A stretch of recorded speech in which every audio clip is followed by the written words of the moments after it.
Friends, front పార్ట్ని mark చేసేటప్పుడు ఖచ్చితంగా ఈ టిప్స్ని పాటిస్తేనే ఫిట్టింగ్ నీట్గా ఉంటుంది. బ్యాక్ పార్ట్ ఎలా ఉందో సేమ్ అలానే వీలైనంత క్రాస్ ఉండేలా మార్క్ చేసుకోవాలి. క్రింది వైపున ఇలా 2 ఇంచెస్కి మార్క్ చేయడం వలన మనకి షేప్ బెల్ట్ ఎక్కడికి వస్తుంది అని తెలుస్తుంది. నెక్స్ట్ ఫ్రంట్ పార్ట్ డీప్ ఎంత ఉందో చెక్ చేసుకొని ఖర్చు కోసం పై వైపుకి ఒక 1/4 ఇంచ్ని మార్క్ చేసుకోవాలి. షోల్డర్ దగ్గర ఖర్చు కోసం ఒక 1/2 ఇంచ్కి మార్క్ చేసుకున్నాను. ఇక్కడ మీకు నెక్ బ్రాడ్గా కావాలి అంటే బ్రాడ్ ఇవ్వండి. బ్రాడ్ వద్దు అంటే నెక్ వెడల్పు ఎంత అయితే ఉందో ఆ వెడల్పులోనే మార్క్ చేసుకోండి.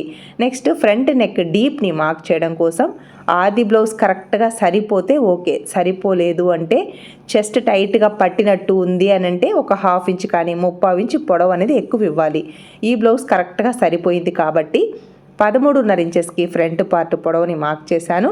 హుక్స్ బెల్ట్ కాజా బెల్ట్కి మార్క్ చేసి మధ్యలో డాట్ కోసం 1/2 ఇంచ్, క్రింది వైపున షేప్ బెల్ట్ కోసం ఒక 1/2 ఇంచ్కి మార్క్ చేసి మీడియం సైజ్ బ్లౌజ్ కాబట్టి నా వైపు నుంచి 4 ఇంచెస్కి మార్క్ చేసుకొని చెస్ట్ తక్కువ కాబట్టి 2 వైపులా 1 ఇంచ్కి మార్క్ చేశాను.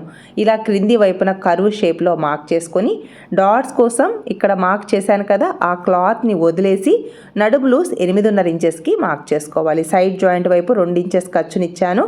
హుక్స్ బెల్ట్కి కాజా బెల్ట్కి గ్యాప్ లేకుండా ఈ ఫ్రంట్ సైడ్ ఒక 1/4 ఇంచ్కి మార్క్ చేశాను.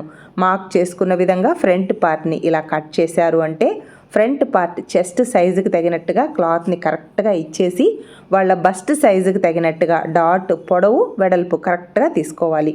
ఫస్ట్ డాట్ చాలా ఇంపార్టెంట్. మీరు ఫస్ట్ డాట్ని కరెక్ట్గా స్టిచ్ చేశారు అంటే ఫ్రంట్ పార్ట్ బాడీకి అద్దినట్టుగా కుదురుతుంది. ఫుల్ వీడియో ఛానల్ నేమ్ క్రింద ఉంది, ప్లీజ్ సబ్స్క్రైబ్.